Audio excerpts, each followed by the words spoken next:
Hai, perkenalkan nama saya Graceli Anastasia Meni, nomor regi 141200009, Prodi Pendidikan Biologi, Fakultas Keguruan dan Ilmu Pendidikan Universitas Katolik Widya Mandira Kupang. Jadi materi yang akan saya bahas pada hari ini yaitu tentang jamur atau fungi.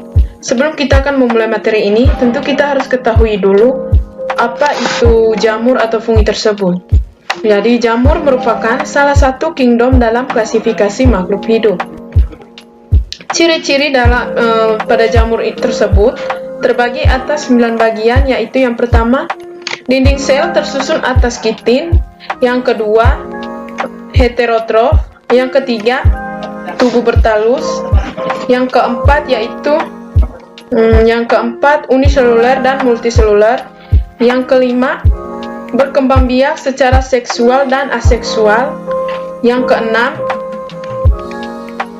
hidup di daerah lembab atau mengandung zat organik, yang ketujuh penghasil spora, yang kedelapan yaitu eukariotik, dan yang terakhir yaitu tidak berklorofil. Nah, setelah kita mempelajari ciri-ciri dari jamur atau fungi tersebut, tentu kita juga akan mempelajari klasifikasi dari jamur tersebut. Klasifikasi pada jamur ini terbagi atas 4 bagian, yaitu yang pertama zygomicota, yang kedua ascomicota, yang ketiga basidiomycota, dan yang terakhir yaitu deuteromycota. Saya akan menjelaskan satu persatu dari 4 klasifikasi tersebut. Yang pertama kita mulai dari zygomicota. Ciri-ciri dari zygomicota ini terbagi menjadi 5 bagian. Yang pertama, reproduksi seksual dengan cara konjugasi. Yang kedua, reproduksi aseksualnya dengan menghasilkan spora.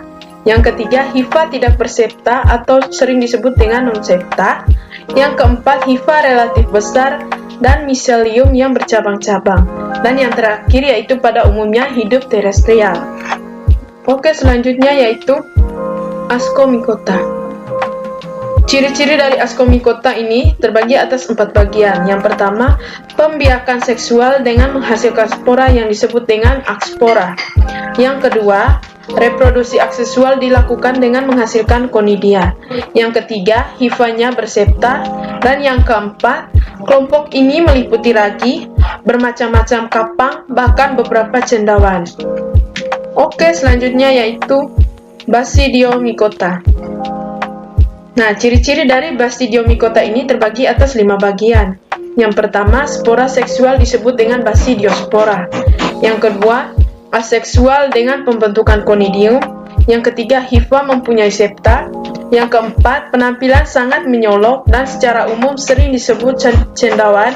Dan yang terakhir yaitu kebanyakan hidup sebagai saprofit, ada juga yang hidup sebagai parasit. Oke, selanjutnya yaitu deuteromycota. Deuteromycota ini terbagi atas 4 ciri, yaitu yang pertama, perkembangbiakan seksual belum diketahui. Yang kedua, perkembangan aseksual dengan konidium. Yang ketiga yaitu anggotanya beberapa fungi yang hidup parasit pada manusia dan hewan. Dan yang terakhir yaitu hifa bersekat. Nah, kita sudah mempelajari klasifikasi dari jamur tersebut. Ada juga yaitu peranan fungi.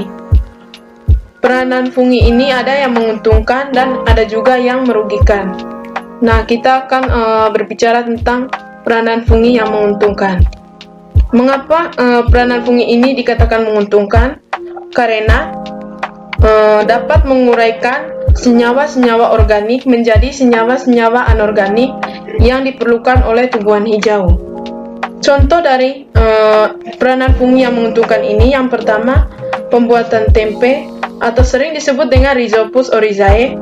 Yang kedua, pembuatan kecap atau sering disebut dengan Aspergillus subenti. Dan yang terakhir yaitu sebagai bahan makanan atau sering disebut dengan Pleurotus ostearetus.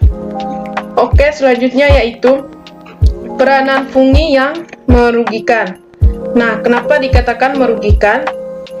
Karena menyebabkan penyakit pada manusia dan tumbuhan, serta menyebabkan pembusukan pada makanan. Contoh dari peranan fungi yang merugikan ini terbagi atas 3 bagian, yaitu bercak coklat padi atau sering disebut dengan Bipolaris oryzae. Yang kedua, apel busuk atau Penicillium expansum. Dan yang ketiga yaitu jamur pada padi atau sering disebut Rhizopus stolonifer. Oke, itu saja materi yang akan saya bahas. Terima kasih untuk teman-teman semua, semoga bermanfaat.